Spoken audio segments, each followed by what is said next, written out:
This episode is proudly supported by Anchor Food Professionals, makers of mainland cheese. Here's Andy Sy from the Notting Hill Hotel. We've been using them for a few years now, using their tasty and mozzarella cheese. We go through about 135 kilos a week at the moment.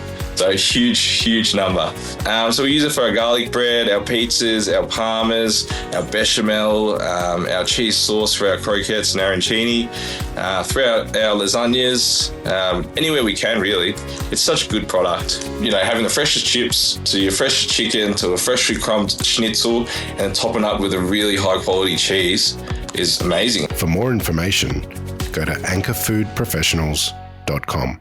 And that, I think, is what it's all about, to know that here in Melbourne at the Australian Open, we're here for the businesses and the community and the hospitality industry as well. Hey everyone, this is Dani Valent and you are listening to Dirty Linen, where we chat food in all its permutations, coming from many places and talking to people who are as excited about food as I am and as I hope you are, which is pretty excited. When there is the first little hint of summer in the air, my thoughts turn to tennis. The Australian Open is such a feature of Melbourne's summer, an event that has the nation watching, and I think more and more has international watchers, not just for the tennis, but for the whole visitor experience. It is such a spectacular energy that filters through the whole of Melbourne in January because of the Australian Open. And I'm always excited to learn about the food and beverage experiences because they are always epic and always different. To find out more, we are talking to Tennis Australia's Head of Product Growth and Innovations, Fern Barrett. Fern, welcome back to Dirty Linen. Thanks, Dani. Great to be back. So we're a few weeks away from the Australian Open. What is this time of year like for you? Well, it is all systems go, as you can imagine, here at Melbourne Olympic Park. So we are now 5 weeks into build. So we are definitely off and running, ready for a January launch. So not only are we busy getting ready for AO26, but we are also defining and designing our AO27 experiences as well. Yeah, I'm sure. Yeah, you never can just work on 1 year at a time. I mean, never. Let's talk about what's coming up for 2026. Like, what are some of the experiences that people should be excited about? Okay, so without me taking too long, because we have so much to talk about, I'll try and give you some snippets. So from a premium experience perspective, with our new AO Reserve program, we've got some superstar talent headlining.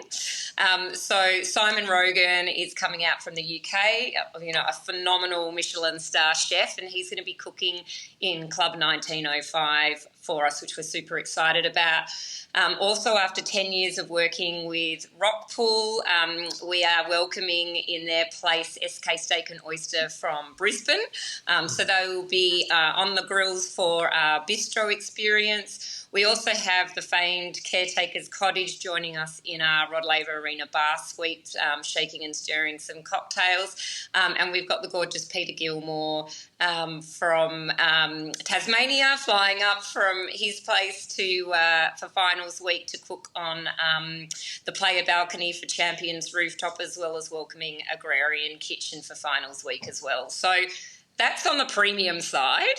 And on our precinct sort of newcomers list, of which we have a plethora of newcomers from right across Australia, I think most people have probably heard now that we are not only looking at our own backyard in AO26 across precinct, but we're also welcoming an international megastar, being Shake Shack, to top court, and I'm sure you'll have some questions later on that one for me, but Shake Shack will be with us, as well as Hector's Deli. So we're going to be having some seriously delicious gourmet sandwiches served in Garden Square. We've got Layla next door, so Shane Dealey is doing his sort of street messe style as well. We're welcoming Vic's Meats for the first time. So obviously the chef's butcher is going to be here, and we're doing a collaborative kind of butcher's sanger. So good old sort of snag in bread for everyone to enjoy.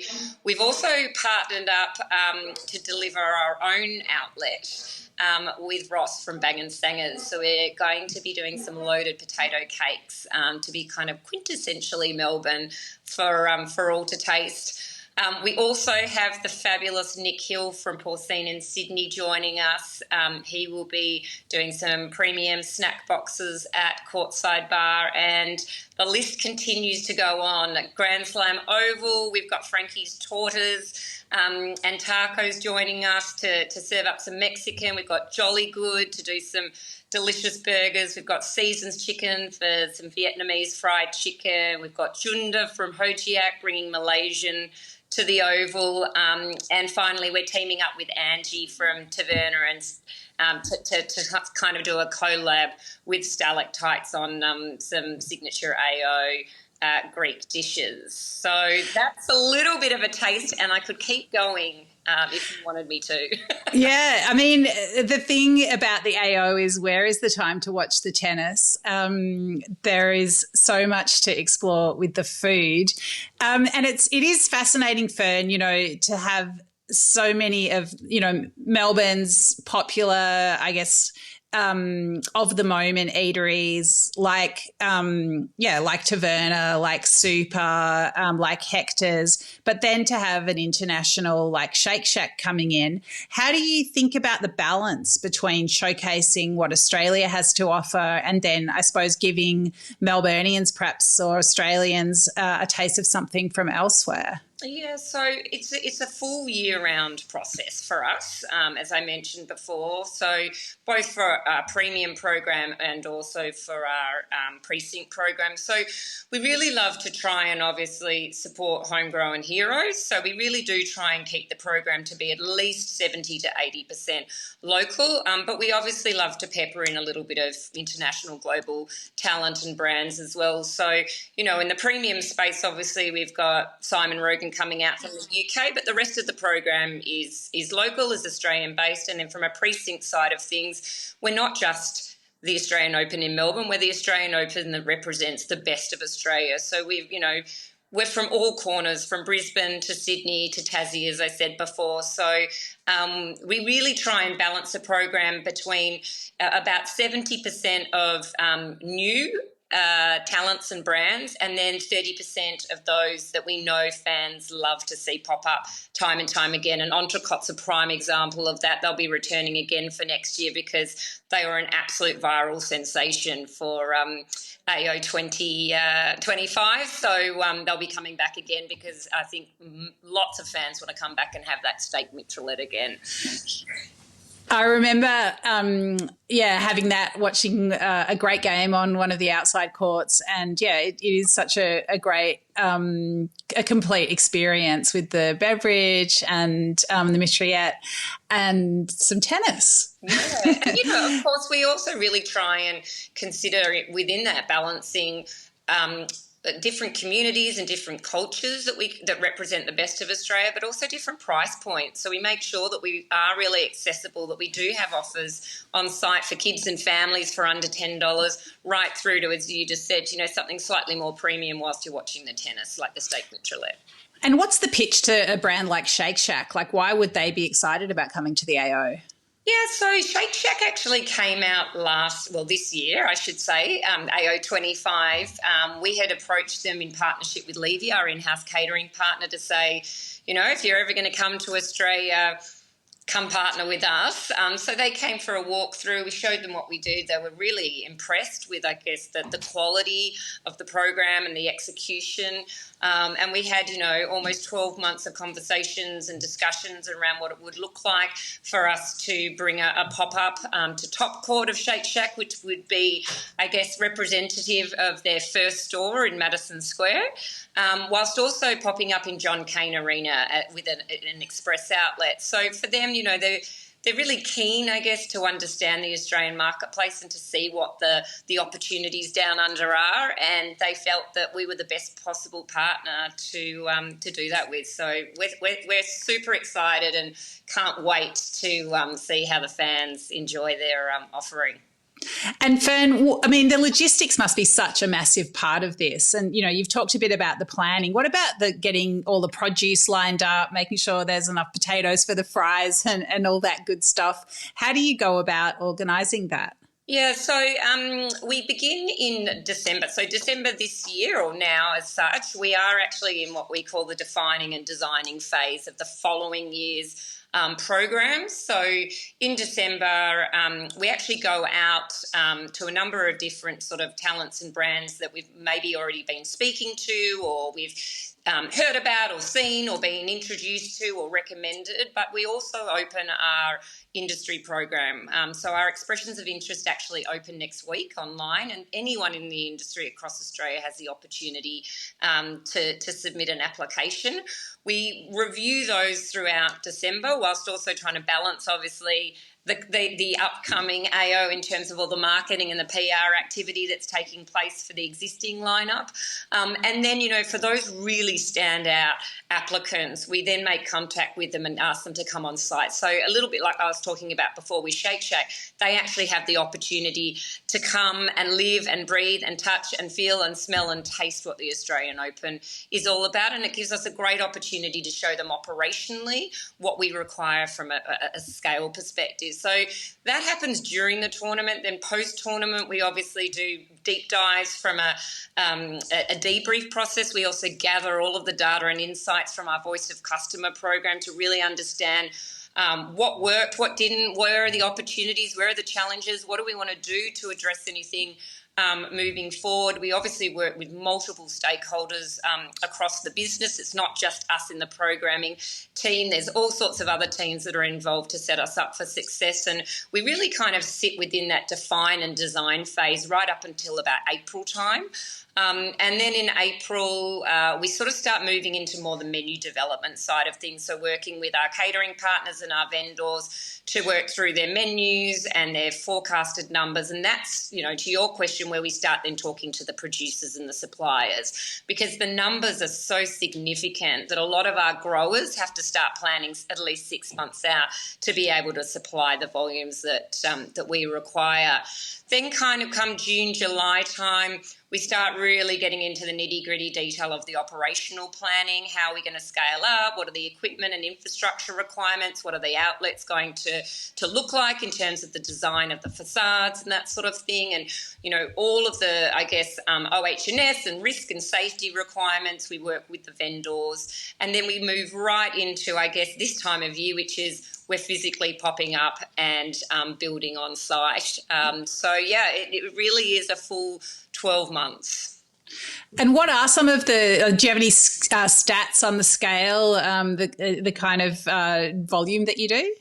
Yeah, so for AO25, we had 1.2 million fans through the gates, which was a record for us. And obviously we're hoping to grow that even further for AO26, particularly as we're really dialing up opening week. So that's our practice week and charity match week. And we've got lots of content that's about to come out in the next few weeks about what fans can experience in that first opening week. So, you know, we're hoping to obviously increase that year on year. But what I can tell you is in AO25, we sold almost 500,000 serves of French fries, or, you know, hot chips, because who doesn't love a hot chip at the tennis? We sold over 100,000 burgers, and again, hoping to smash that record in partnership with Shake Shack and Jolly Good.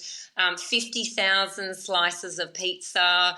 So some pretty significant numbers, and, you know, well over 300 hours of F&B trade for our vendors and our caterers as well. So you can imagine the size of the workforce when it comes to the hospitality world here. So, I mean, someone might be listening to this and thinking, well, I make a great sandwich. My skewers are delicious. Like, what makes a small business well placed to partner up with the AO?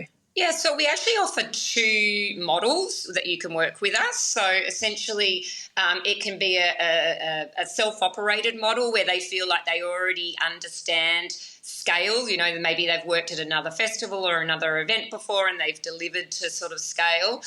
They also have a large enough workforce that obviously enables them to be able to deliver in January. Some of them have to close their restaurants at that time, and that's okay because it's low trade for them anyhow, whilst others feel like Fishbowl, for example, that they've got a big enough workforce to be able to do both. So, you know, there are those that I guess we would say are experienced in the events world and can scale up quite quickly and easily, whilst there's the other really small businesses that have something really unique and authentic and special, and we're desperate to work with them. And they see this as a really great marketing and PR opportunity to showcase what they do. And that's when we then really start to think about, of all of the different caterers that we work with, and we work with a number of them, who's going to be the best caterer to pair them up with that can represent their menu, the quality of their produce and their service, and do, you know, their offering justice. And so then we pair them up and say, okay, you may be a small business, but we can actually, you know, grow you to scale at the Australian Open. So when we look and review the applications, we're looking for standouts, something that's, you know, really different and exciting and interesting. You know, that can be anyone from an established and an iconic brand right through to a new and emerging up and comer. So, you know, for us, it doesn't matter how big your business is or, you know, how extensive your menu is, as long as it's something that we think is going to be, I guess, truly delicious and tantalise the taste buds, then we're open to all. And obviously we're always on the lookout and, you know, constantly being referred different, you know, recommendations and that sort of thing. So, you know, for us, we're open to all. And when you're out and about scouting, Fern, I'm sure you can never quite turn off that part of your brain. What kinds of things cut through for you? I think for us, it's about uniqueness and authenticity. You know, I think for us, we really have to think about the diverse fan base that we have here. And so, you know, what is going to appeal to a child versus what is going to appeal to a tennis enthusiast or a social enthusiast is really different. So we think about what they have on offer and how is it representing the best of Australia, and how does it really, I guess, cut through to those different audience types. We also really love to live our values of collaboration, diversity and inclusion. So First Nations, for example, is really important to us to have representation in our lineup. We're actually working with Mindy Woods this year, and we're actually creating our own AO signature native popcorn. So sometimes it doesn't necessarily have to be someone that can come on site and do a pop-up outlet. Sometimes it can just be a talent that has a really lovely or interesting idea or concept that's looking to partner with us and bring something new and fresh to our fans. I think one of the things that I reckon you've done better and better over the years is just to have people really focus their offering. Like, it doesn't need to be complex. I know there's this sense in hospitality, people just want to put everything on the plate or on the dish. But I think for the tennis, you really need that ease of execution to be able to bang a lot of whatever it is out and to, just hone the vision. Definitely. Well, we sort of have a rule here, which is 5 to 6 dishes maximum on a menu, of which we'd like to try and get at least 1 or 2 sides in, because who doesn't love to add something, you know, onto their main meals. So, you know, we really keep quite focused on that, and we also make sure that we make everyone aware of what everyone else is serving, so that everyone's not necessarily competing or diluting each other, but instead complementing, so that we've got a huge amount of variety across site. And of course, we want to make sure that from a dietary perspective, we're also catering to everyone's dietary needs as well. What do you want the AO to say about Melbourne, Fern? I think we really want to be able to say that Melbourne is the best place, or the Australian Open is the best place to come and be able to experience the best of Australian food and drink in one spot. So you can literally progressively crawl your way around the site, enjoying, you know, the best that this country has when it comes to culinary. But I also think what we want people to appreciate and understand and celebrate is that we feel like we're a community member of the hospitality industry, and we feel like we want to do the right thing by the hospitality industry by giving them an opportunity to be on the global stage and on the global platform so that they can grow their businesses. And we've got so many incredible success stories that support that. And all things equal, as you probably know from their participation this year down at Ballpark, which is obviously a hospitality training and employment organisation for people with disabilities, has just seen a significant trajectory of growth post the exposure of working here at the Australian Open. And for us, that's super humbling. And that, I think, is what it's all about, to know that here in Melbourne at the Australian Open, we're here for the businesses and the community and the hospitality industry as well. Yeah, love that. Well, I can't wait. I'm very excited. It's always exciting to see the announcements roll out. So, yeah, I'll definitely be coming multiple times to try as much of the food as I can. Thank you for laying it out for us, Fern. And, happy AO. Thanks, Dani. Look forward to seeing you on site in Jan. Definitely. Yes, take care.